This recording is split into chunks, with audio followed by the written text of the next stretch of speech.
估计那个汤挤多了，你看。对，放个试试。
大家好，那个没有签名的，请来前面签一下名好不好？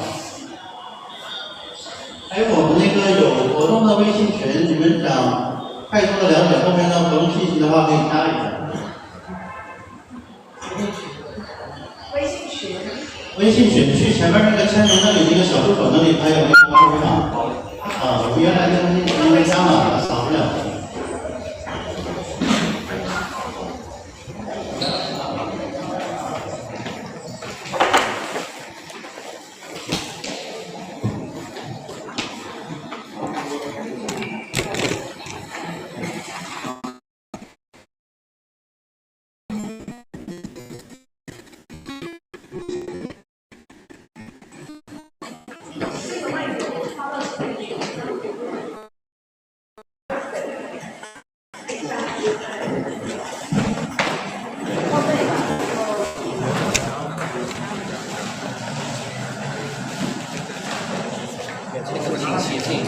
对。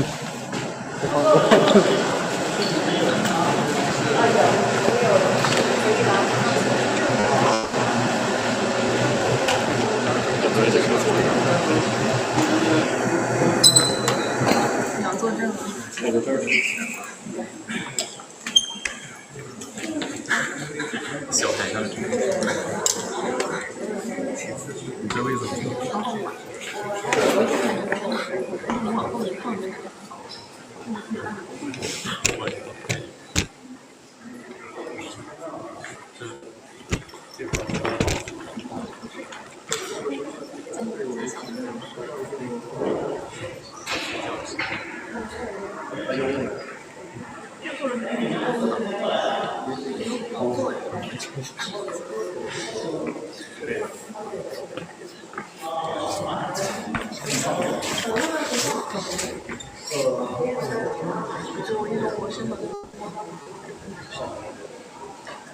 这个下巴很斜，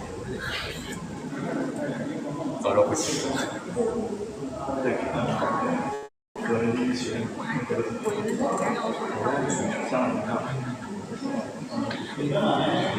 你这个想法很明显。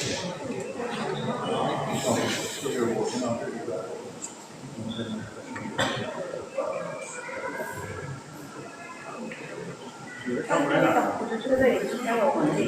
啊，开始。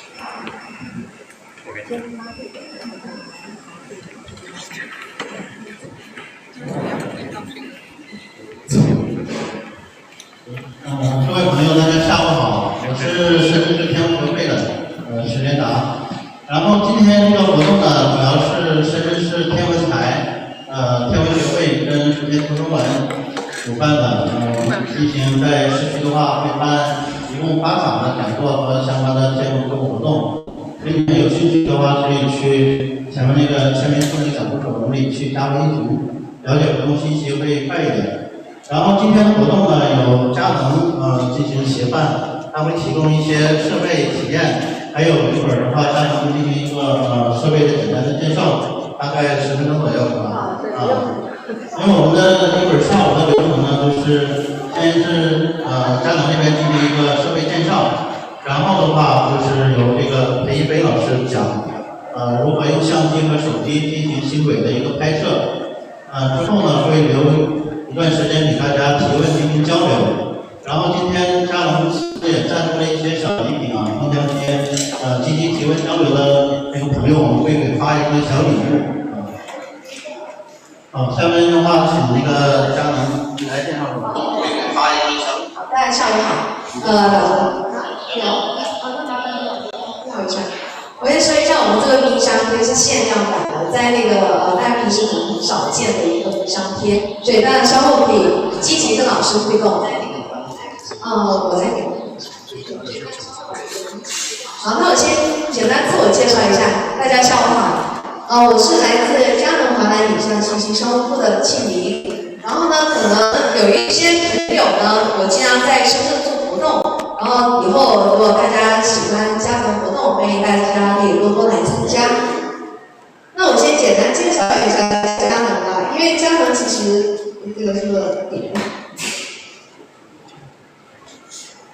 佳能大家知道佳能有多少年历史了吗？刚好在排过去了，有人知道吗？不知道，那我就来说一下，其实佳能已经快要超过100年的历史了。然后呢，佳能其实是这么多产家里面唯一一个从图像处理器、光学机身，然后镜头全部都独一家研发的一个厂商。那这个呢，其实。然后其实佳能除了大家熟悉的那个相机之外呢，其实我们还有很多一些高科技的技术正在应用之中。那像大家可能越来接触越多的 AR、MR 技术，我们也应用在影像类。那还有我们也发射的属于佳能自己的一个卫星，那是通过去影像去记录宇宙的一些画面，传输到地球上去给研发人员去做研究的。那另外还有压印光刻技术，还有一些天文望远镜。那今天大家来到现场，就是因为对天文感兴趣吧？那那其实另外佳能呢，其实以前可能大家知道佳能现在最新的产品，就除了单板之外，其实我们现在开发很多制作很多微单。那今天现场我们也带来了一些微单产品给大家去做体验。大家可以看到，我们从入门到专业都会有不一样的设备给到不同的消费者还有爱好者。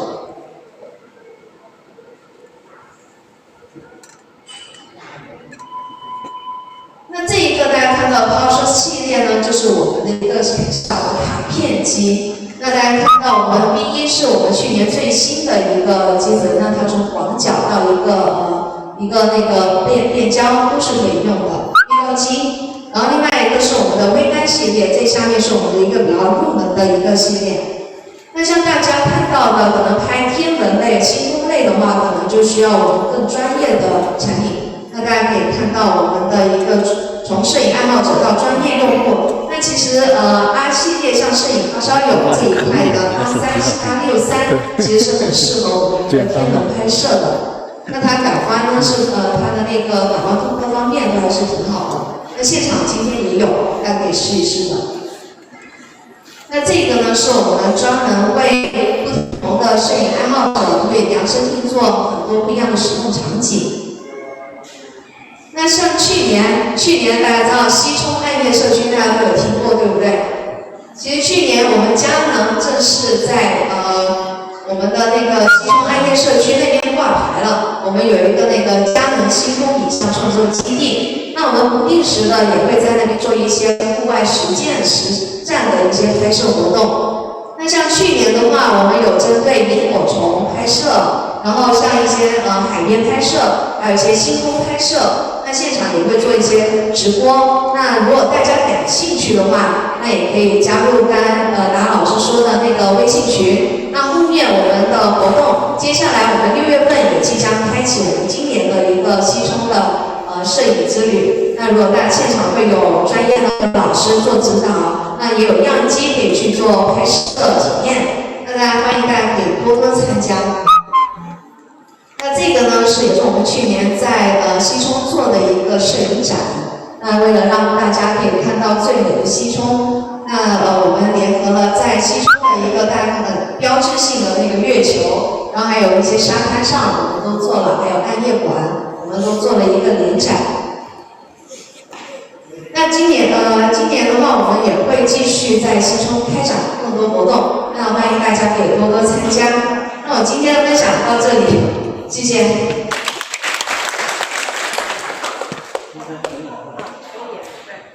好，接下来我们先开张合影照，然后就由刘老师讲一个新闻的拍摄。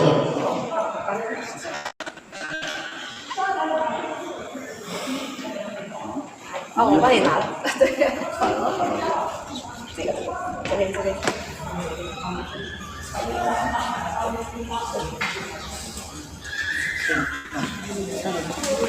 对，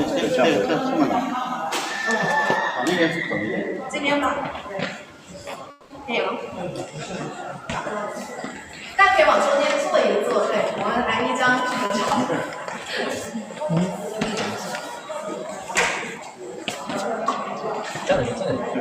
来，大家摆出自己的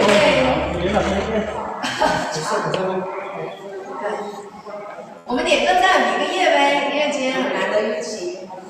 好吧？可以吗？来，举个手。来。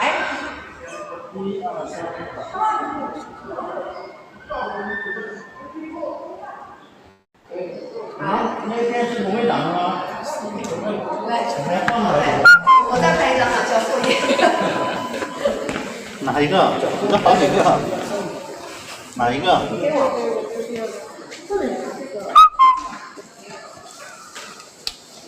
对，我们。那个不用是吧？啊？那么还有一个。他那个可以拿吗？等一下，还有这样。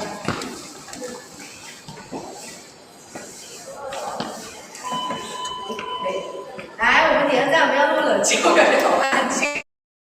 大家可以点个赞，比个耶。不知道，看不见相片，看不见。这边。对吗？谢谢。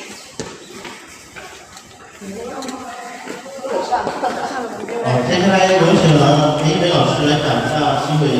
开车的这个内容。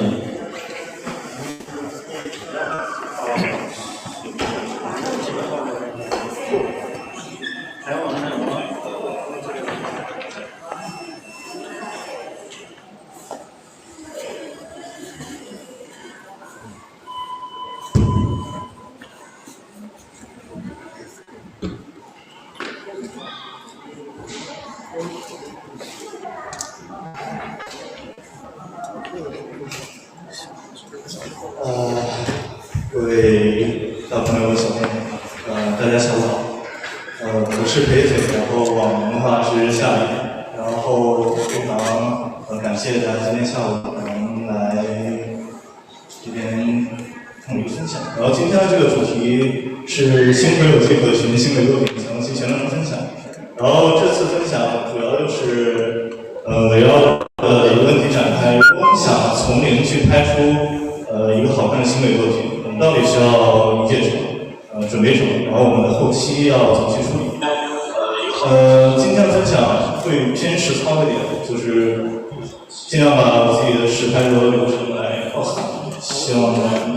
就是大家能回去之后去尝试一下。今天我的内容主要分为6部分，首先会跟大家说明一下什么是新轨，然后新轨的成因一类的，然后后面会分享一下前期上的规划，包括机位啊、器材啊，还有拍摄的设定。接下来后期会说明一下这个规站，然后包括新轨的这个丝滑，就是大家对反可能会断断续续，然后这个丝滑这边可以单独说一下，然后其次就是风口吧。最后会讲2个进阶的方向，一个是彩色新轨，一个是全景新轨。然后会简单讲解一下手机新轨拍摄，就是整个结构其实就是我们先理解前后期，然后我们再去把前后期这些技巧的思路套用在后面3个题材上。好，那我们先从这个最基础的问题开始，什么是新轨？新轨这个东西顾名思义，其实就是说星星运动留下来的一个轨迹。这里的运动并不是说星星在短时间它就会有一个飞快的移动，而是因为地球在进行缓慢的自转，所以在我们的视角里，这个星空看起来是在缓慢旋转。平时我们肉眼看不出来，主要是因为这个变化非常的广泛。想想就是地球自转1天24个小时，365除以24，相当于1个小时只转15，然后1分钟可能就是1/4度。总之这个变化非常的缓慢，但是如果我们用相机的长曝光的话，或者说我们连续拍摄一段时间，然后把这个图像合成起来，我们就可以记录下来这个新轨的运动过程。所以从本质上来说，新轨是一种把时间去拍摄进画面的一个摄影方式。白天我们的摄影可能更多是在捕捉某一个瞬间。但是新轨它不是，新轨它拍的就是一整段时间的流逝，可能是几十分钟，也可能是1-2个小时。也正因为这样，在视觉上新轨会有一种很特别的张力，就是我们看到的不止夜空，它还是这种时间流逝下来的痕迹。还有一点我觉得很重要，就是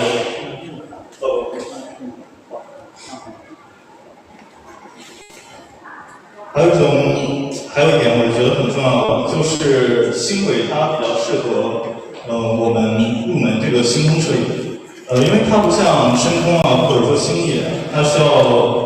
复杂的装备，比如说什么赤道仪、导星之类的，它不需要特别复杂后期流程。拍新轨的唯一条件其实就3个，我们需要稳定的机位，我们需要有势的参数。其次就是我们拍摄，需要硬性的拍摄。那就是说风打对的话，这个其实拍出来是很简单的。接下来我们来说一下新轨的形态。最常见也是最典型的一种就是上轨图片，同心圆这种形状的新轨。当我们把相机对着北天极，或者说对北方拍摄的时候，星轨会围绕我们的北极星形成一个圆形轨迹，这个效果就非常的直观，也很有这种宇宙在旋转的感觉。所以很多人一提到星轨，可能首先想到的是这种同心圆样式的星轨。然后另一种常见的形态是也是弧线，或者是说我们在一些就是比较小的视角里看起来像直线的星轨。当我们拍摄方向是远离天极，就比如说对着东边或者西边拍摄，这个星星在画面中的运动路线，它就不会是同心圆一圈一圈的，而是这种有方向感的弧线。它会给人一种就是线条从上方或者侧面流过来的感觉。这张是一张全景星轨作品，就它其实非常来说明我们刚才的这个星轨形态。你像画面中间这部分，我们可以明显看到它是这个一圈一圈一圈的同心圆，因为画面中间对着的就是我们的正对方。然后，如果是比如说这个画面的左1/4或者说右1/4的部分，这部分对着的就是西边它是拍出来的这个星轨，它就是弧线或者说直线形态。所以说，这个星轨的形态，我们如果用一般的相机来拍摄的话，它的形态不是固定的，它和我们去朝着哪个方向拍，然后以及我们这个取景范围有多大，它是有一个直接的关系的。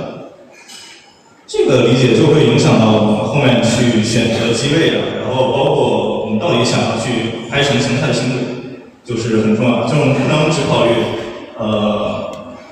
天气啊，然后其他一些因素，我们还要考虑就是我们对哪方向拍，然后它的形态会是什么样的。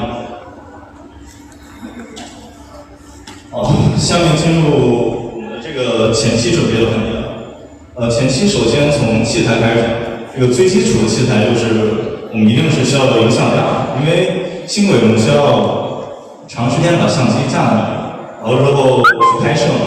所以它就需要你这个相机保持非常稳定的状态，哪怕中间可能我拍了一张抖，但是它这个东西最后合成的时候追起来会很麻烦，就是星轨会断线，或者说星轨会有扭曲的痕迹。所以说这个相架就是我们的核心设备。然后如果我们要用手机去拍摄星轨的话，我们可能需要一个手机架，就是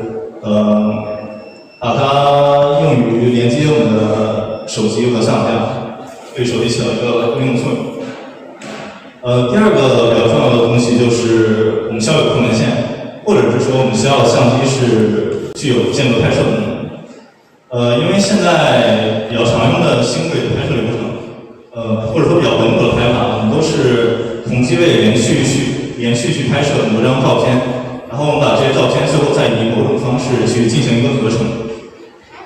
所以我们需要一个办法让相机来自动稳定的去连续的拍摄，而不是说我在那儿杵在相机旁边，每隔30秒你要干嘛呢？可能这样无限。然后第三就是我们的镜头。镜头的话，我这里是建议我们优先选择广角镜头，有14毫米之类的。好处就是广角镜头视野更大，然后它能捕捉到的画面宽度是更宽的。或者是把我们的天空和前景一块收进去，也更适合表现这个星轨线条的这种流动的张力。最后就是如果我们要选连枪的话，可能需要配合相应平台，这样拼接的稳定性和一致性，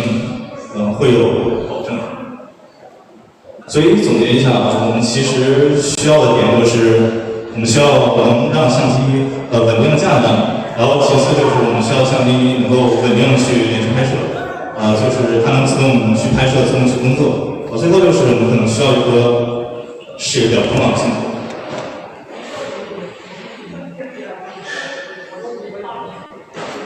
接下来我们来说一说机位规划。其实拍星轨的时候，这个决定让作品能不能成立，准备工作很重要，所以我们选的地方、方向、天气、光染情况，是我们前期就需要去仔细考虑，否则就是可能去到我们的拍摄地发现这个地方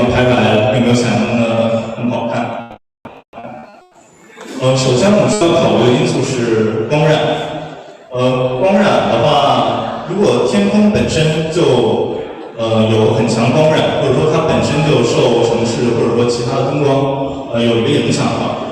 星星数量它会明显的减少，就相当于是天空中本来纯净的夜空，它是有各种各样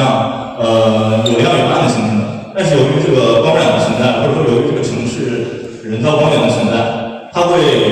把我们夜空中的这些比较暗的星星给淹没掉。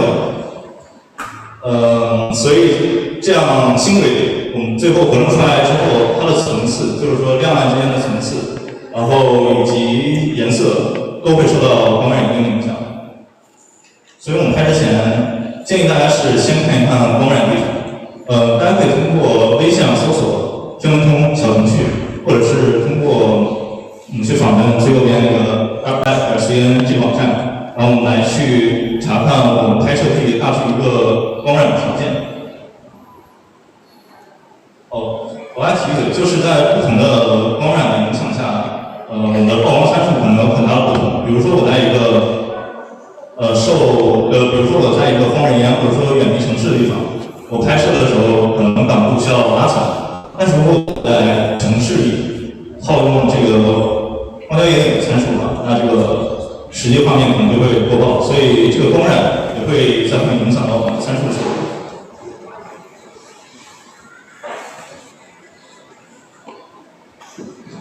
第二点是我们如何远程的去具体的去规划一个我们的画面到底是最后在作品中是什么样的一个状态。首先是这个方向选取，就像我们前面所说的，如果对着北边就是平行圆，如果对着东边或者西边拍出来就是弧线。我们至于这个机位周边的这个山体啊，或者说有没有一些高楼大厦的一些东西，我们可以借助巧摄这个软件，然后它右上角点开之后会有摄影功能，然后里面有星力，然后展开之后就像这个右边这个截屏一样，它可以显示当地的这个地形状况，然后同时也可以把我们的这个星轨显示在画面中，然后我们就可以粗略的得到一个画面的最后画面的一个状态，包括我们可以看到。在那个右图的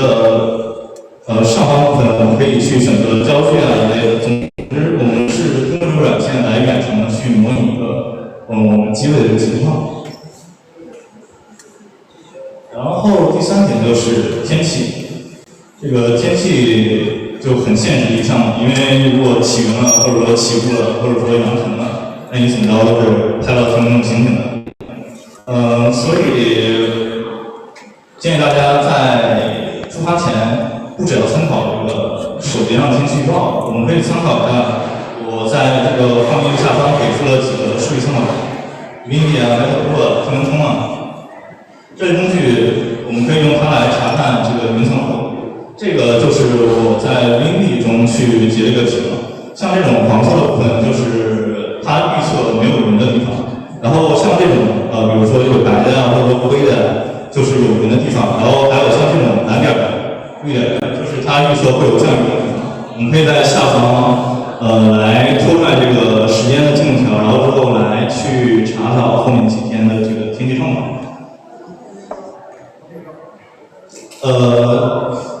这张右侧的两张手机截屏是我刚才说的微信小程序上搜索天文通，它所这个工具所呈现出来的一种状态。我们可以在右图中看到，它里面会给出来，比如说云量啊、透明度啊、路点之类的。总之，这些软件提供信息，大家可以去就是都去参考一下，然后进行一个交叉判断。最后一点就是月相，月相就是说月亮在这个云推中的这个不同形态。月亮的话，它对星轨可能是帮助，它也有可能是就是干扰我们成像的一个因素。月光强的时候，天光背景会更亮，就是因为月光它本身也是一种光染源，它会压暗这个我们暗星点，就是让我们暗星点更突出。但是我们要知道，月光它是这个可以说是暗夜中唯一一个比较大范围的光源。如果你想要一个比如说有明暗的地景的话，那我们可能还是需要考虑在有月光的环境下去去完成对地景的一个拍摄。那当然，如果你说你只是想干净的景点，然后地景什么的无所谓的话，那你可以去寻找一个午夜黑夜去拍。那如果你说我既想要天空就是干净景点，我又想地景有层次的，那你可能可以寻找一个就是月亮在半夜升起或者落下的这样一种场景，在月亮没有升起的时候，我们去拍天空，然后在月亮升起来之后，我们去把地景去拍了。总之就是我们出发之前还是要考虑一下这个月光到底会对我们照片产生什么影响，以及你是不是想要这种影响。还有一点是安全上的因素，这点我比较想强调，就是如果我们去一些荒野野岭啊，或者说什么山上树林很密的地方，大家最好白天是提前踩开点儿，然后找到自己合适的机位后，用这个能记录轨迹的应用，比如说2度这种图软件，然后可以记录一下我们白天踩点的轨迹，这样防止我们夜晚不管说在什么树林中，还是说在什么荒漠中啊迷失方向。除此之外，我们可能还要考虑一下，就是天气突变啊，然后道路情况啊，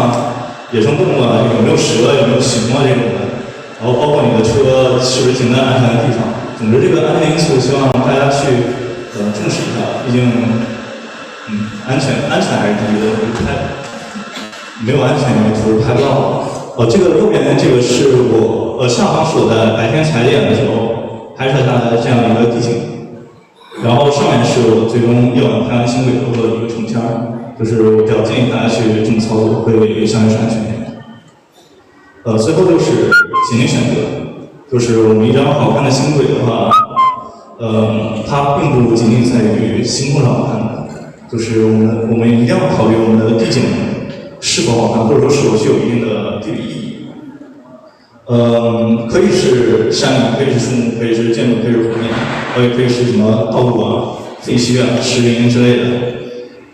一方面是增加层次，然后还有一方面是让我们这个观众知道这个画面中星轨它帮助我们观众建立空间感，就是因为白白的放一张星轨的话，我们可能并不知道这个星轨还有地面中的这些元素中间的大小关系是什么样的。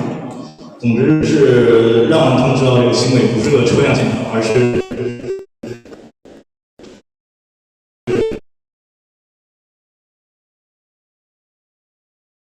真实外景。就是我们在现场确认方向，然后这里我分享了几个小技巧，就是当然我们可以用手机指南，这没什么问题。然后分享一个找北京的小技巧，就是如果我们在天空中找到这个北斗七星，就是左侧的这个勺子的话，我们可以去找这个勺子最下方的这2个星星，就是或者说这个勺子这个勺冲的这个方向，然后最下方2个星星，我们把这2个星星对着勺子的方向都微沿发线的方向，基本上就是我们这个北京所在的位置。这个就是方便我们去定位北京的一个小技巧。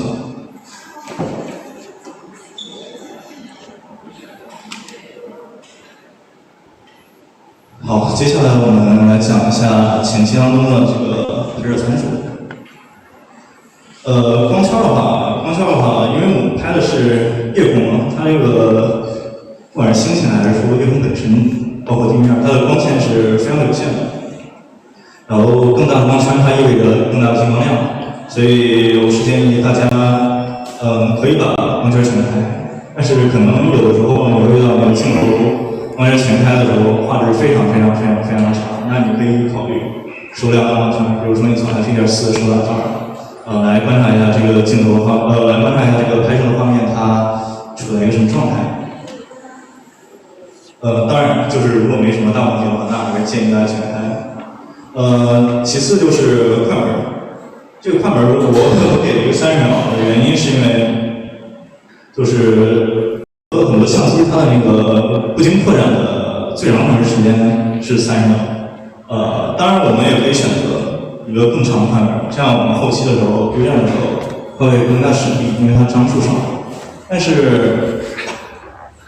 长快门带来的一点影响就是，长快门的话，它会淹没这个天空中比较暗、比较小的星星，因为星星是移动的。当我们这个比较暗的星星离开了这个当前采用的像素的话，那后面这个像素采用的其实就是天光。而如果我们天光采用的太久的话，那它就会一定程度上淹没这个比较暗的星星的信号。所以这个也建议大家把星轨快门时间设得特别长。另一方面就是，如果我们要考虑这个延时摄影的话，那可能我们就不能用30秒，因为30秒的话，这个天空中它这个星点会出现比较容易的脱线，然后在延时摄影中可能合成视频啊，它就不是很好看。那我们可以降到一个相对来说安全的快门，不管你用5把法则还是3百法则，降到15秒、20秒之类的。总之，如果你想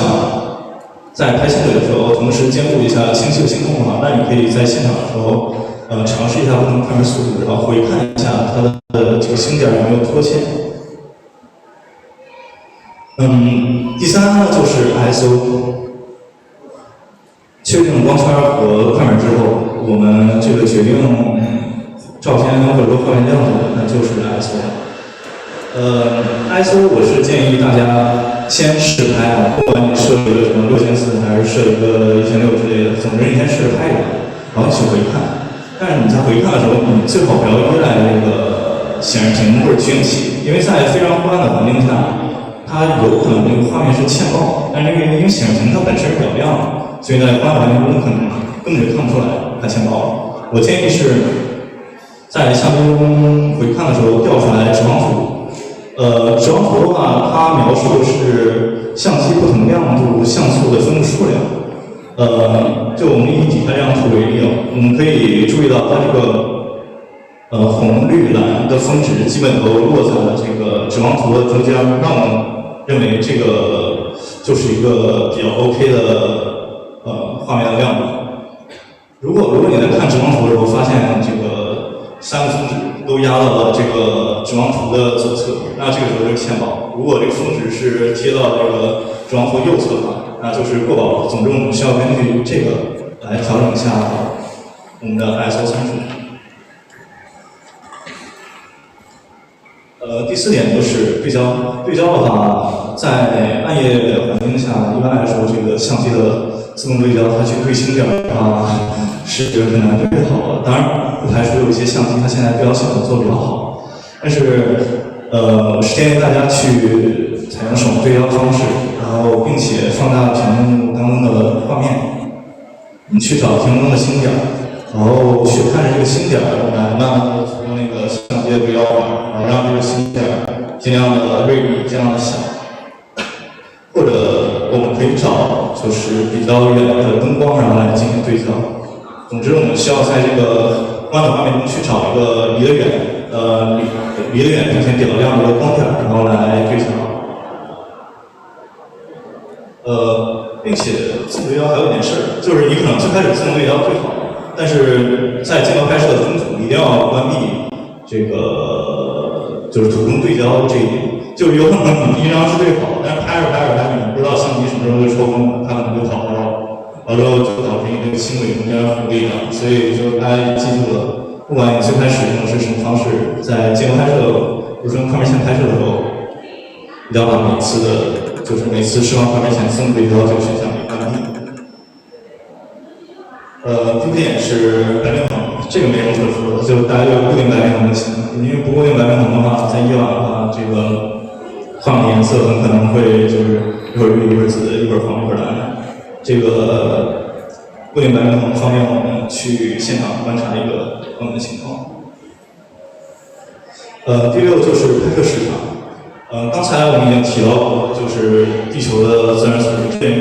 就是相当于24小时365 1小时15分钟。那这个星轨在我们画面中呈现的这个长度也会这样的，比如相机连续拍摄1个小时，那它最后如果我们最后是对着北天极拍摄的话，那我们观察到那个同心圆的星星轨迹的话，也应该是呈现15度左右的一个样子。所以一般我会建议大家去拍摄至少1到2个小时，这样星轨会有一定的程度。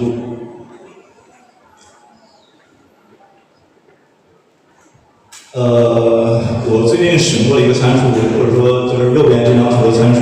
就是32秒2.8 6400。为什么要2.8？因为我镜头最大只有2.8，所以只能用这样一个比较小的光圈。最后我们还是总结一下现场操作时候我们的一个原则，就是还是先确定旁边的光圈，然后最后我们选择一个 ISO 来去实拍摄。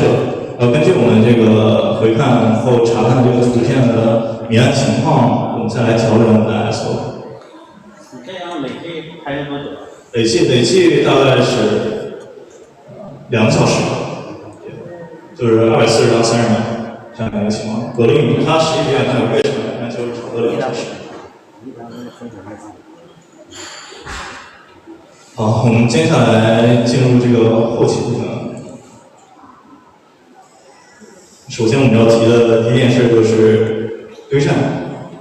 什么是堆栈？简单来说就是我们把同一个机位连续拍摄出来的很多张照片，按照一定的算法来进行一个堆叠，最后把它变成一张完整的照片。因为每张照片中的这个星星的位置都是略有不同的。我们如果把画面中的亮度进行一个合成的话，我们就可以得到这个星星的完整轨迹。关于堆栈模式，我们堆星轨是要用追反数堆栈，就相当于我们将多张照片中的亮的部分，更亮的部分合成在一个画面中。因为星星相对于这个夜空来说，它是正亮的，所以在我们最终的画面呈现中，这个画面就会保留我们天空中所有的星星，然后从而形成这样一个星轨的形态。平均值堆栈的话，我一般会用在就是没有拍摄长曝光附近的时候。就简单来说，就是我们可以从星轨的这个拍摄中取比如说取10张、取16张之类的，然后我们把它用一个平均值堆栈，就是我们计算这16张照片每一个像素的平均值，然后把它们堆叠到一起。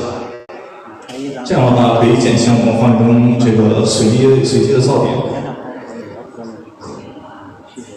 所以实际我们星轨后期中，我们需要对天空进行最大值堆栈，然后对地景进行平均值堆栈。工具的话包括Photoshop， 然后这个 Secret 的工具，然后还有萝卜头之类的插件。我一般会用 PS， 就是它通用性比较高，然后并且能比较好衔接上我的后期流程。然后萝卜头的话，就是后面那个萝卜头的话，它可以进行一个位处理，就是我们可以首先对每张照片进行星点对齐的中位数处理，这样可以去除每张照片画面里的非一线。这个是 Photoshop 的一个界面，不过一会儿我可以演示，就是可以粗浅看一下，在这个文件参按文件这一栏展开，然后点脚本，然后再点将文件载入堆栈，然后它会产生一个这个载入图中的窗口，然后我们可以把我们的照片通过这个窗口进行载入，然后它就会自动把你拍了很多张的照片去导入到这个 PS 的一个工程中，然后后面我们就可以对这些照片进行一个处理。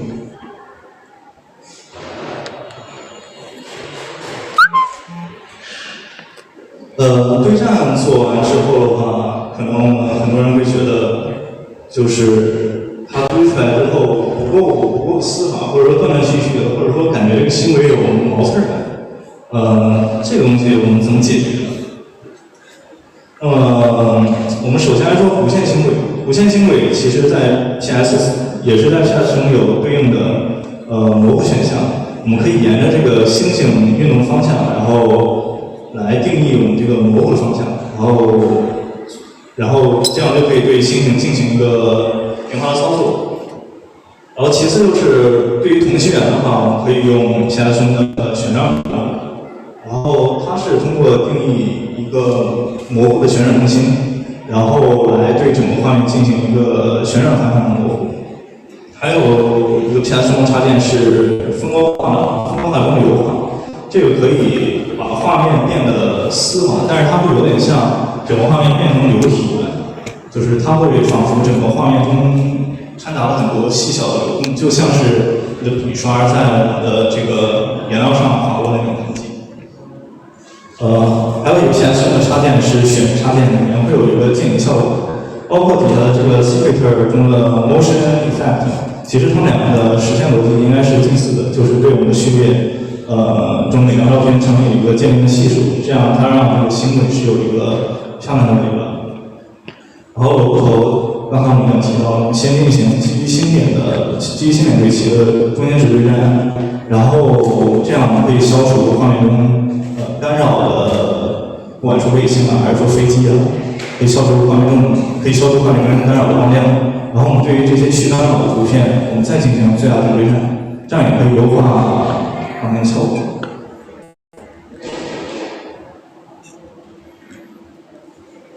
这里呈现的是 PS 中旋转模糊的一个操作界面。这个蓝色的这个圆圈是用来表示我们整个模糊的影响范围，然后中间这个点位是来确定这个模糊旋转中心的。总之，我们可以通过 PS 中的一个插件，轻松来处理这类通信源星轨和4号情况。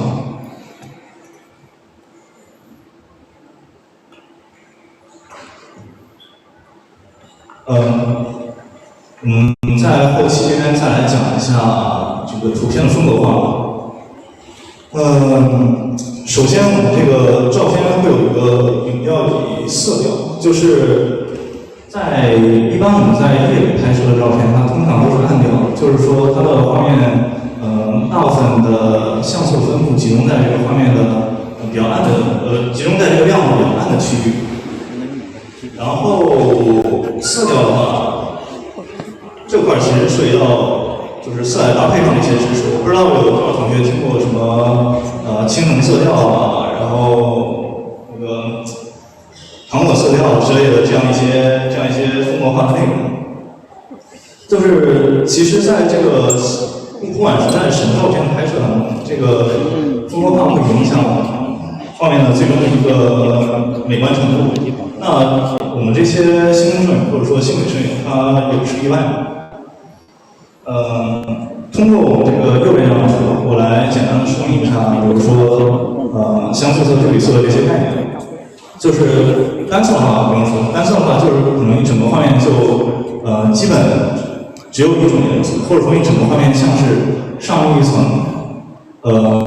有色滤镜一样。就像我们带了一个黄色的，或者说一个深蓝色的一个镜片去观察世界，单色配色法基本上是这样一个情况。然后如果说相似色的话，那可能就是我们在这个右图中相邻的一些颜色，然后来作为画面中的主色调，然后来就是决定这个画面的基调。对比互补色呢，就是我们在右侧这个画面中观察到中心对称的两个颜色，比如说红色和青色呀，黄色和蓝色呀，绿色和粉色之类的。对比色的这个好处就是它在它画面中会形成一种强烈的对比，我们通常可以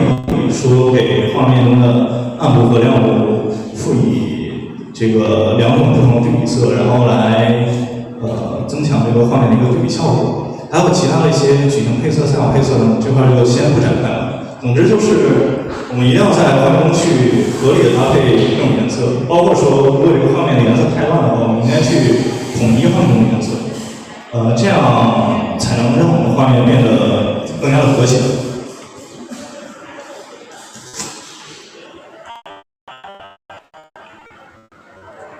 在这个画面颜色的操作方式上，这边我给出几个方法，就是大家可以观察到这个右侧上方的图的颜色是相对来说比较杂乱的，或者说没有一个很好的色彩方向。然后下面的话是进行一个色彩统一后的图。这块统一颜色工具，我们可以使用现在中的色相把握度图层，它里面有一个着色。就是相当于是我们给画面进行一个染色，并且摒弃其他不需要的颜色。还有一种就是 Nik 插件中的色彩化，这部分一会儿我可以详细的说明一下通过工程。然后就是色调分离，就是我们可以只给整个画面颜色，我们只需选择画面中的，比如说暗部啊，或者说选择亮部啊，然后我们去不同的颜色。比如像这张图，左边是我最终出的那张图，然后右边是这张图大概比较原始的。首先整个画面它这个大部分的这个像素都是集中在比较暗的一个区域，暗调，然后包括整个画面的对比之后，色彩比较统一的，整个画面的这个色彩采用是一个蓝色调，或者说略微偏青的一个低饱和蓝色调。然后在这个星轨的亮度，然后以及这个山体的亮度，或者说车灯这块，它有一个低饱和的橙色。那其实它就是这个运用了我们刚才所说的这样一个对比色的一个配色法，包括还有一些风化的处理方式，比如说我们的这个高光晕开的话，它可以营造出一种就是仿佛处在水雾中的这样一种情况。然后还有就是暗角这个怎么说啊？一个非常用烂的技巧，但是它确实好用，就是它可以让你的视觉中心更加聚焦于画面中心的物体，它可以让你的视觉重点更加聚焦于这个画面中心的位置。然后最后就是极限调整，当然这个是可有可无的，这个是基于你想拍摄的时候，你拍摄的时候想采用的这个方式。好，接下来我们来说一下彩色星轨，就是讲完我们前面的前期和后期的一些就是比较基础的步骤，我们来提一下这个彩色星轨的时候拍出来的。首先就是为什么会有彩色星轨这种东西呢？那其实就是因为星星它本身是具有颜色的，就是它的颜色大概是跟恒星它本身的温度是有关的，温度越低，它那个恒星会呈现红橙色。然后温度越高的话，它的恒星会呈现出蓝色这样的一个情况。那这样的话，我们平常一开始拍摄的时候，我们为什么可能没有拍出来呢？那很有可能是你在拍摄的时候你的星点过曝，就是如果你的星点过曝的话，那你的星点就会丢失它本身的颜色，所以可能我们及时把这个高光拉下来，或者把高光降下来，它的星点也是白色的。这样就是可能没有办法拍出全星轨，不是全星轨，彩色星轨，不好意思。然后，那我们如何避免过曝？那就是前期我们确定快门和光圈的时候，确定快门和光圈之后，我们在检查 ISO 的时候，我们不要采用太高的 ISO， 就是我们可以让画面稍微欠曝一些。但是这个时候，画面欠曝带来的是星点，它不会过曝。比如说我们这个右图下方，我用参数是30秒 f2.2 ISO 1600。后期的话，我们一般来说只提升饱和度的话，它确实能拉出来这个星点的颜色，但是一般不会很好看，所以我们需要通过 HSL 啊。色彩平衡之类的，然后来这个方面进行一个调整。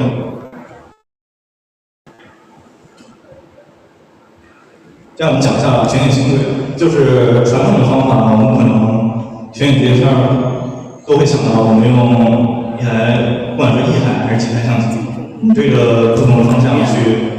对着左边拍一张，对边拍一张，然后再对着右边拍一张，然后最后我们把这个图合成到一起。但是如果在这个星轨的拍摄中，我们就同时需要几台设备去对天区不同的天区来进行拍摄。如果我们不在同一时间拍摄的话，那我们后期在合成的时候，这个星轨就会断掉。但是同时拍摄的话，又会给我们带来一个这个比较大的器材上开销。然后由于这个近年来一些厂商推出来了一些全景语言圆周语言镜，然后这样我们可以方便的去通过一台相机，就和整个天空的这个运动，整个天空这个星星的运动痕迹。然后我们所需要操作的就是我们在后期的时候去用截片软件，然后我们把这个天空。我们把这种圆形的肉状的这种天空，然后把它往下蹬，还是往下拉，总之我们需要把它这条边界瞪清，然后它变成现在这个样子。然后包括下面上一张是跟我们刚才上张演示的那张的操作是一样的，把地平线给瞪平，然后这样星轨就会呈现出上面这种图片状态。然后如果我们是用那种全景相机举在头顶，然后拍出小地球的那种效果的话，那我们拍出的星轨就是现在这种样子。好像因为我们传统。总之，我们通过这个交叉语言不同的这个同等模式的改变的话，我们可以去影响最终画面的这样星轨的这样一个形态。最后我们来提一下手机星轨，就是它其实拍摄逻辑跟我们的这个相机的拍摄逻辑是一样的。我们需要打开这个手机的专业模式，或者说手机的 RAW 模式，然后去里面找这个间隔拍摄模式。一般手机 OPPO、vivo、荣耀、小米之类的里面会提供这样的一个间隔拍摄的功能。它会允许设定拍摄数量，然后以及间隔时间之类的参数。如果说你的手机是没有这个间隔拍摄或者说自动拍摄的这种功能的话，你可以去下载一个软件叫 AutoFlicker， 就是它会模拟你在手机上点击动作，就相当于是你不用人对着手机一样的按，它这个机器会自动帮你去就模拟这个屏幕中的点击动作。通过这样一个软件点器之类的，然后我们可以就是像普通的一个相机页面进行拍摄。然后刚来的话，可能需要找一些第三方相机。然后我在 B 站上搜寻这个相关教程的时候，发现比如说极影相机，这个它就是可以实现间隔拍摄这样一个功能。总之，大家如果对自己的手机这方面功能有一定的疑问的话，可以接入或者说。我是感觉 B 站上那个教程会比较多一点，小红书上我搜不到的其实不算太多。对，就是大家可以去官网上搜索一下各个手机的这样一些教程。还有一种就是，如果你只是想指出一张我们的这个星轨照片的话，那我们可以去这个手机的长曝光模式，去里面找一找这个光绘相关的模式。然后我们用这个模式来进行拍摄，因为光绘的本质也是对我们图片中量进行一个合成。它跟我们在这个后期操作时候的逻辑本质上是类似的。其他的就是有些相机它可能也会有机内摄像头这样的功能，然后也可以方便去指出JPG啊，或者说RAW幅啊。比如我知道的，包括松下和奥之星的机子，它里面是有这种这样子对战的这种模式。我看这个时间也不长，先来 QA 完了，如果再有空的话，我可以演示一下功能文件。大家有什么问题可以最左边。那边。行，最左边。要不然。来，哪位？我的问题是，就是你方面一直讲的是堆栈嘛，我也知道就是很多这种拍星轨的做法都是堆栈，但为什么为什么如果说直接用快门线把它开个1个小时，然后我加一个更替镜，会是什么样的结果呢？我觉得这么做是怎么说啊？我觉得原理上没有问题的，但是你得保证你那1个小时没有任何的干扰，以及不出任何的错，否则1个小时全毁。就是只是出于这样一个只是保证安全。对。比如说你一下子坏了，这1个小时就没了。对。中间有修正这种。对。只是出于这种。对啊。就是当然可以，就是我们进行一个1个小时长曝光拍摄。但是在这之前，我们比如说我们需要去换算一下这个光源应该用光源快门 ISO 需要用什么样的参数，就这个需要大家去看。我觉得这个方式本身没有问题，但是它可能现实生活中就容易出问题。好，那比如说你30秒曝光也好，还是什么样也好，除非在这种极暗的环境下，可能不存在比如30秒让画面过亮的情况，但在一些没有这样的地方也要考虑加更替镜这种操作。在一些省的地方没有，就是光线不是很理想，没有那么暗的情况。我个人实践下来，可能大部分情况是不用加滤镜。我最差的一种拍摄的环境的话，就是比如说我在这个深圳音乐厅前面，它那个2个玻璃房这个大灯在那拍，然后我当时用的参数是30、2.8 ISO 50，就是大部分情况下是不需要加滤镜的。好，谢谢。这个。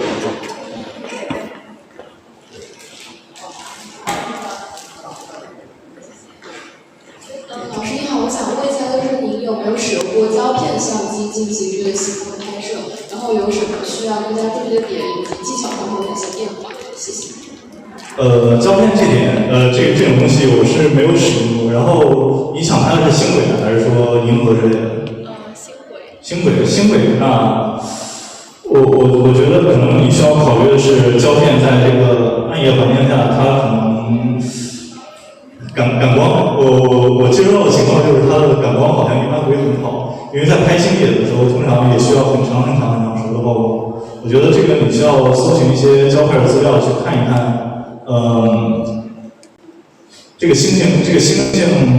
怎么说啊？这个暗星是否能足以在这个画面中呈现出一个比较合理的亮度？它可能会无亮。我主要是在这方面有考虑。然后其次就是，因为这个感光它可能不是很强的话，你把曝光时间拉长的话，它的星星可能也会变少。这方面可能是需要考虑一下。哪个星星？是想问一个特别简单的问题，就是在深圳它有适合在户外的话，适合在哪儿去拍星轨？然后那个季节的话是夏天、冬天更合适吗？首先我来说地点，我个人还是建议去这个光源比较小的地方。然后深圳附近光源比较小的地方，那这个首先就是我们这个新发园社区西充那边，就是或者说郊区的地方吧，它的这个光源会少一点，然后星星会多一点，拍出来的这个画面中的星星会多一点，最后会觉得画面好看一点吧。然后其次就是你说的季节这方面，因为我也不是深圳人，但是凭借我这个几年来待在这边的话，我感觉可能夏天它的这个空气质量会好一点啊。然后至于说其他因素的话，季节其实对星轨的影响不是很大。对，它基本上是什么季节都可以拍，不像这个银河的话，可能有夏天和冬天，但是星轨的话是什么季节天气不错的话可以去拍。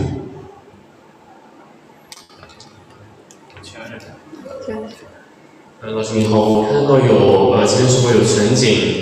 想拍全景也可能是要用到台的，后面也说这个可以用那种圆柱眼，然后也说那个好像是传统方法更像是这样的一个云台，然后现在可以考虑用这个圆周鱼眼。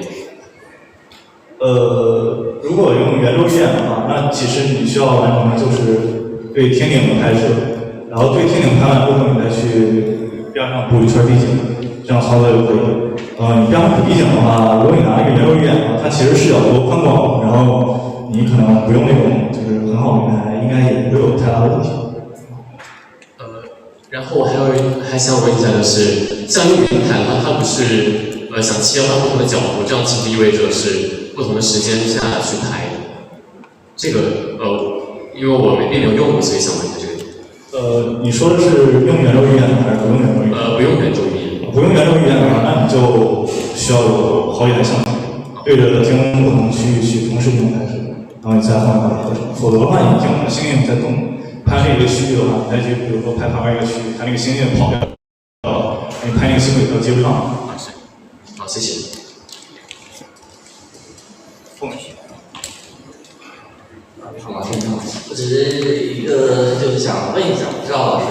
有没有拍过这个极光啊？我没有拍过极光。当然我只是拓展一点想到这个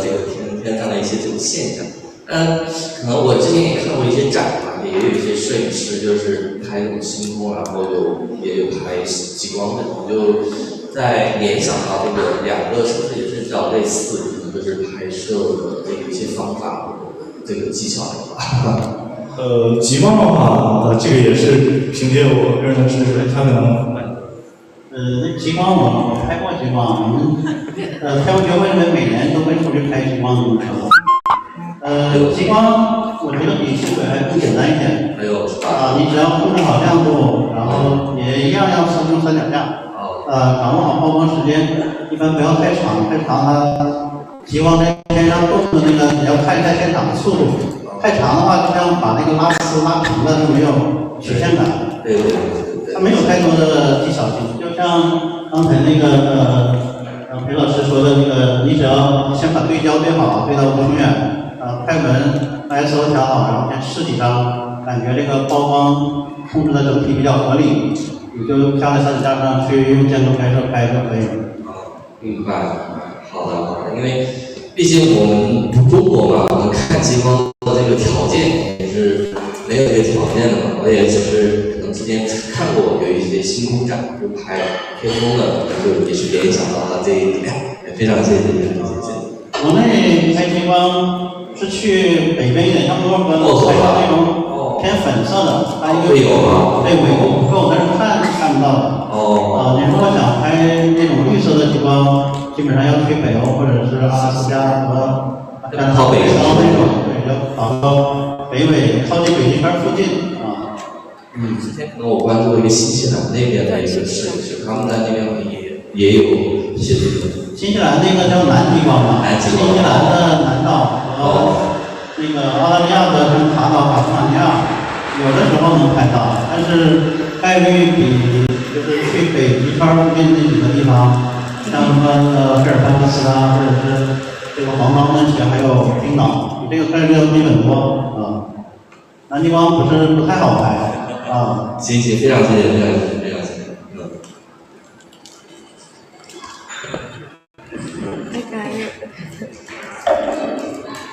老师您好，那个堆栈的时候，那个滤波的话，看有最大值、平均值，还有那个中位数。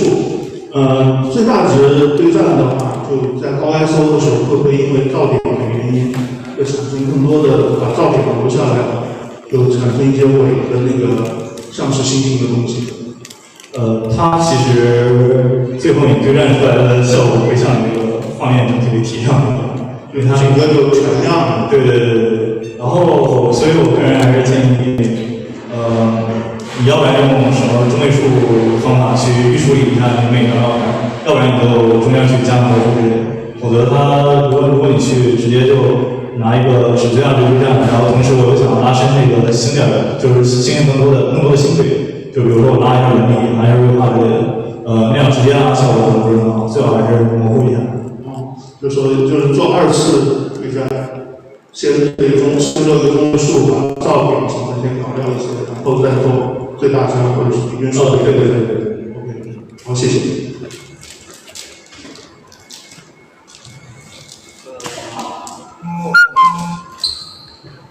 好的。我想问一下，就是刚刚拍的那个同心圆，大概是需要多长的时间？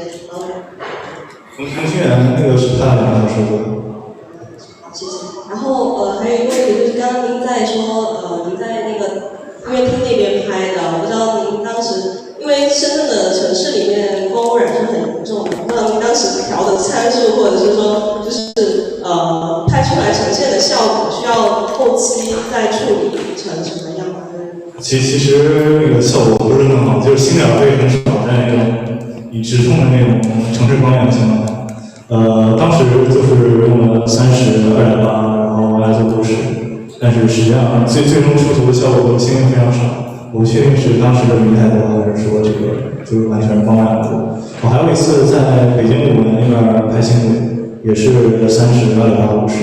然后但是那个星星没有多图，所以总之这个现场试一下这个才好，就是也不要太亮。对。谢谢。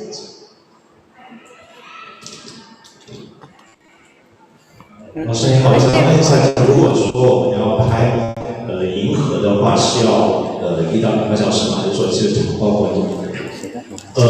就是正常说那种冬夏季银河是吧？就是冬季银河、夏季银河之类的。那个你可能很快，你比如说如果你只是拍照的话，可能我曝光一个15秒，我把旁边可以把 ISO 拉起来，然后我拍到。但如果说你想有一个相对来说更准确一点的画面的话，那你可能需要累积，不管说你对战，或者说你直接尝试到一个程号，你可能累积需要有一个1到2分钟之类的曝光，然后你才能得到一个相对来说比较纯净的画面。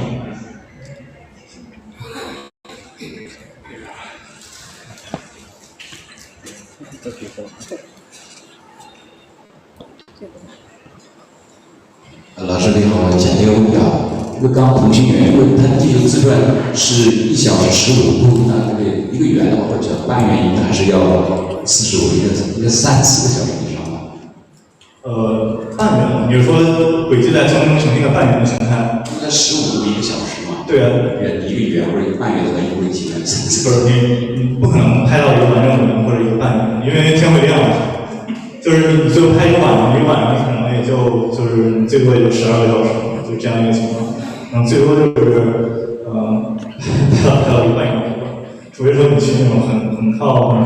极点的地方，你有很长的夜晚，或很长的这个几六几夜，就这种感觉才能拍出来这种特别长。所以一般很多时候，比如说你拍的星轨，如果时间多久的话。这个偷偷码的后期你可能会一下，它就会显得长一点，这样一个情况。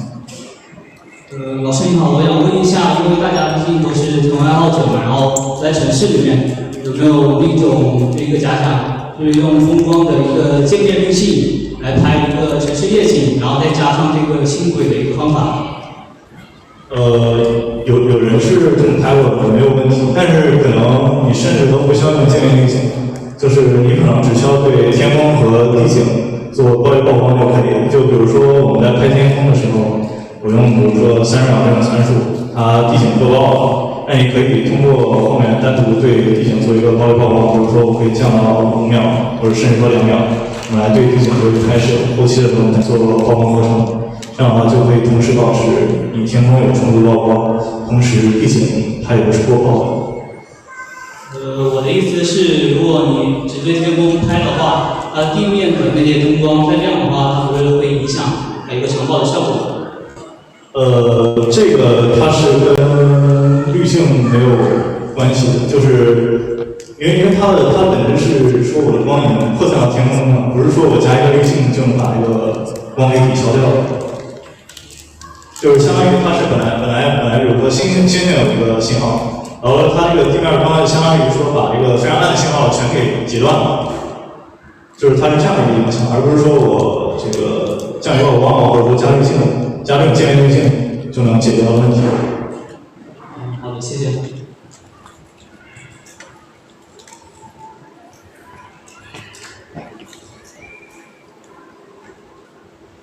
老师你好，就是你刚才提到的后期的处理方法，基本上都是在电脑上面进行的，有没有就是可以用手机比较快速方便的来处理呢？手机的话，这个可能首先你前期需要拍的时候，前期拍摄的时候，你可能就需要拍一个这个怎么说，单张直输的星轨吧，可能是。然后手机上的话。这个我也不是太了解，可能您可以借助相册或者说醒图啊、美图秀秀之类的软件，然后来对画面进行一些调整。但是它由于这个照片它本身会就是 JPEG 是会压缩，然后并且你拿这种设备直输的星轨，一般它不会很亮，所以你在比如提亮或者说做调色的时候，它很有可能出现断层，这个可能是需要考虑到的事情。老师你好，刚提到就是彩色星轨是需要在保证信息不过曝的情况下的，然后我想问一下是，您刚提到有 ISO 1600这个参数，然后因为我之前也有去过鹤体区，像内蒙、辽西北这些地方的 ISO 参数跟广东地区的参数是不一样的，就我想了解一下，如果我们在鹤体区跟在广东的参数 ISO 建议是在分别是多少？其实我刚才那张彩色星轨是在广东清远阳山县拍，那个地方大概是3级污染，3级光污染，然后当时参数就是 30、2.2 ISO 1000多。然后我之前在这个俄伯良2地区拍摄到的星轨也基本上是30秒 f2.8 1000多，就是这样的相机去拍。因为它不会完全嵌入是吗？就总之，你画面中重要的信息，画面中重要的信息其实是星轨颜色，而不是说背景。就是你在，而且其实就是你在拍星星之后，由于你被所模糊，所以画面中它的噪点就被模糊干掉了。然后你可能需要做的就是在拍完天空之后，你对你想要的地景做一些不欠曝的拍摄，对，这样地景曝光它就这样。然后我还想问一下，就是你之前有试过，就是在拍延时的视频图片当中，然后再做一个星轨的处理吗？就是我曝光单张不是在30秒，可能是在保证这个星点是清晰的情况下，然后再做这个星轨的处理。然后我想问的是，这个后期应该要怎么处理，能够更丝滑？你是对着明星拍，还是说主体是明星，还是说星轨？主体是延时，然后是星点，星点所有图片都是清晰的。就只是星点，没有银河。对，没错。那这个，你之前用的是什么操作呢？就比如说正常拖影，还是说就是你有试过吗？参数是哪？不是参数，就是后期的时候用的工具。PS 基本上是 PS。视频也是 PS， 就是视频是另外的。OK。我还在处理这个新闻。那这个其实我的建议是先用萝卜头去跑一下这个平均值对战，就是基于星点对齐平均值对战，这样它可以消除画面中的很多一些随机噪点。然后我们再把这个对战后的这个图片，然后不管来说做星轨还是直接做普通的延时也好，它会得到一个相对更丝滑一点的效果。可以考虑去了解一下萝卜头这个对战软件。谢谢老师。老师，我是特新手，没拍过，所以呢，看您介绍对战的时候，我理解是咱在一个持续的时间段内连续拍多张，然后把多个图叠在一块，然后形成最终的一个星轨图，这我理解对吗？对的，对的。那咱们在选图方面是要选够多少张图才能构成这个最后的后期处理成一个星轨图？这个就是我们看我们的总曝光时长，就是我们把单张的曝光时长乘上我们的张数，就可以得到一个总计的曝光时长。然后我们可以根据总曝光时长，然后来考虑我们到底要拍多少张。比如说，我建议就是总曝光时长1到2个小时。如果我们单张是30秒的话，那我们就需要120张到240张左右这样一个情况。OK， 好，谢谢。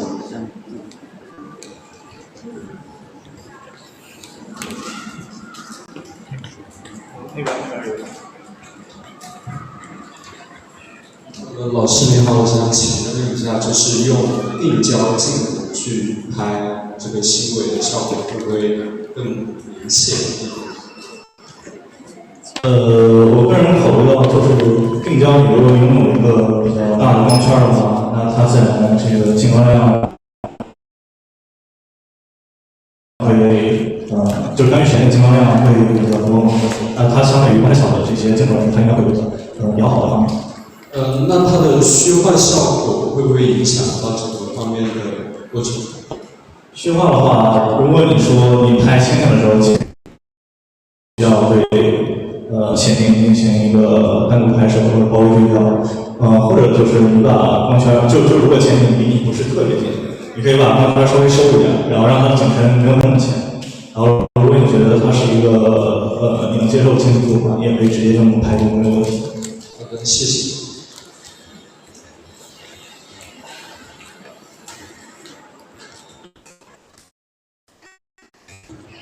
老师，我想问一下，因为之前的时候你介绍同心圆和可以拍那种类似直线的星轨的时候，视角是北边和东边的西边。那假如说是把摄像头对着南边进行拍摄，会拍出来什么样子呢？我给你往前调一下。就是咱们可能需要稍微想象一下，就是因为我们的北天极是在地平面上的，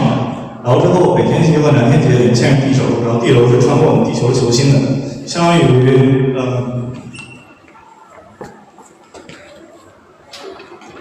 可以这样理解，就是它知道这个。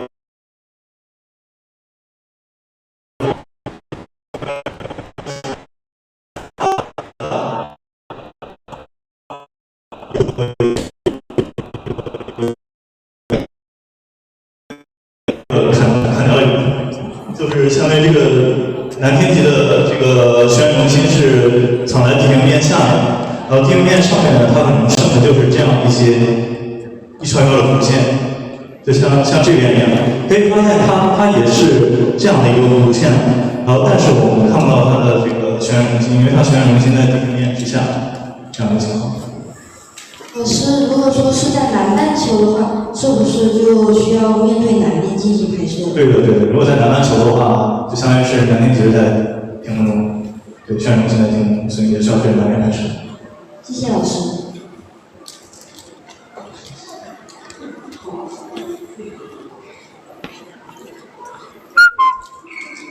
前面这里有。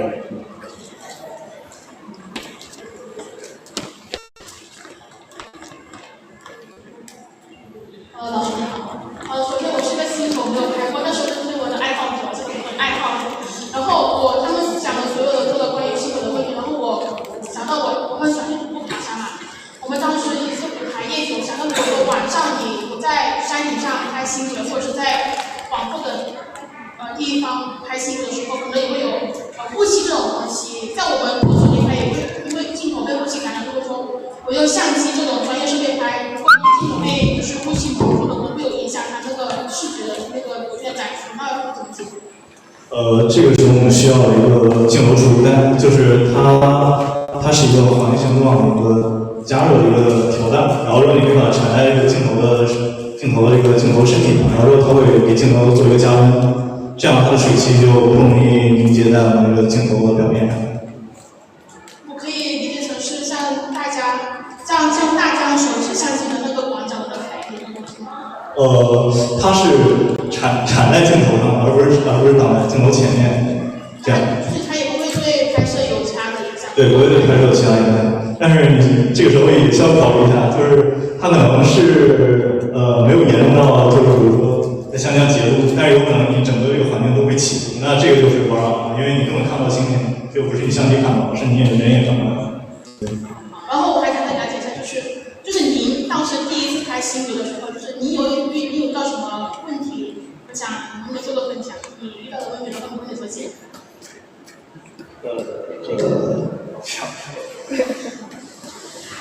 那我其实遇到问题主要就是那个后期的时候发现那个最大值对战之后，它的地景被我们同行人员的这个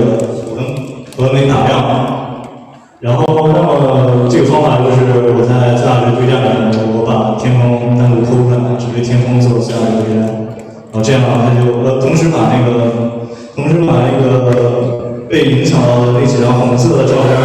的边缘去抠一抠，就不让那个红色影响天空。总之做这样的一个处理方法，就是第一次拍的时候遇到一些问题。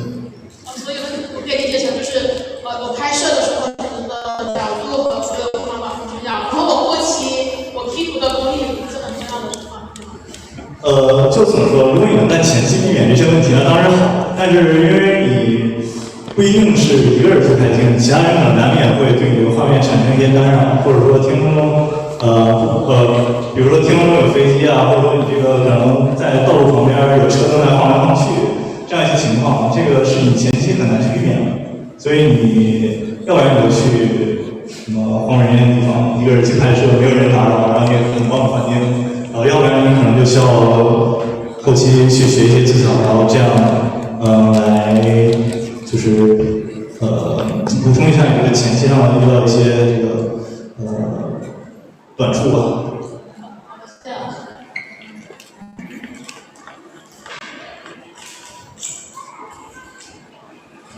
老师，我家里有一台这个佳明摄像机，那个然后还有一个还贴眼望远镜。那我是想，如果是想启动自己去拍摄的话，有没有什么机会，或者是你们后期有什么活动，就是可以参加一起拍摄的？一起自己参加这个兴趣。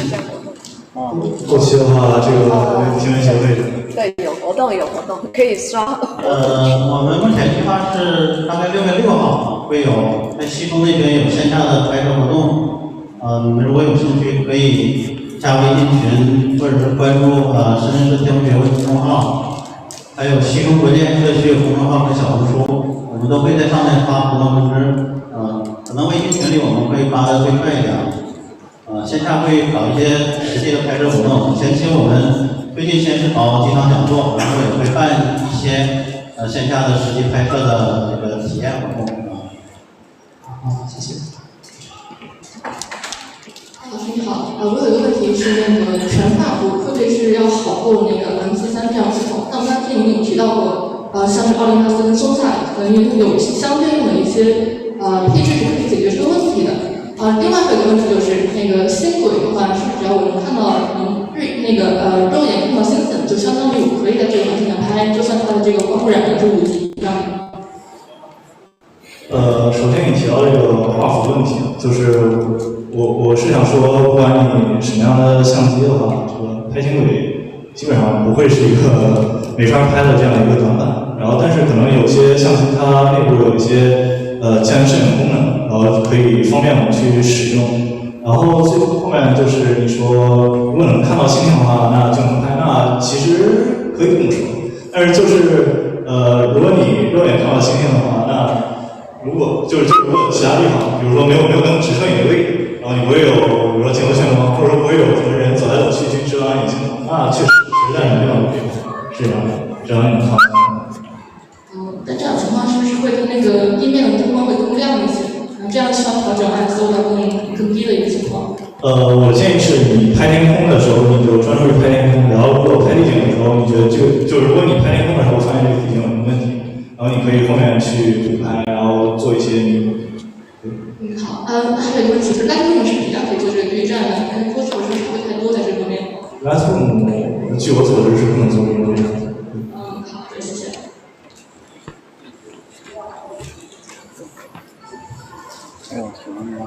没有。想问一下老师有没有拍摄这种流星雨的经验？因为像深圳这地方是12月会有这种双子座流星雨，然后想问一下您相关的一个经验。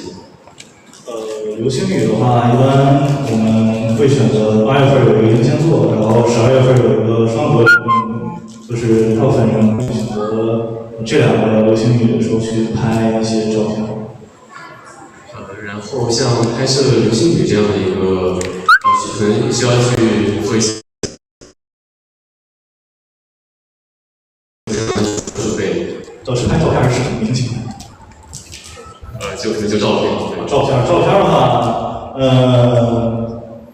还是说你的相机需要有这个连续拍摄功能，就是而且你的相机需要对着某天区一直拍，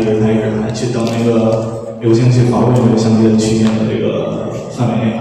然后流星雨的话，你需要用短快门高 ISO， 因为流星雨它就是实际划天空的时候，是很短的一瞬间。如果你用这个长快门的话，它一样有可能淹没在这个天空，就是淹没在这个夜空本来的这个光线上。谢谢老师。